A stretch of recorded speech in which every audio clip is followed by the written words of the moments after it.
If you want to use the Symmetry tool in Procreate, all you have to do is go to the wrench, then to Canvas, then turn on the drawing guide and go to Edit Drawing Guide. Then here at the bottom you'll find Symmetry. Now you'll have this line, and whatever you draw on one side will also show up on the other side and vice versa.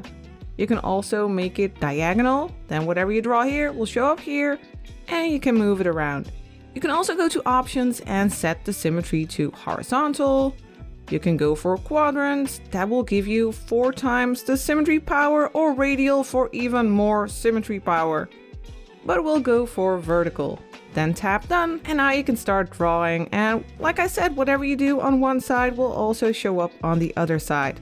Just remember that when you make a new layer, you need to tap the layer and turn on Drawing Assist. Now all these layers, they have assisted underneath, and that means that symmetry is turned on there.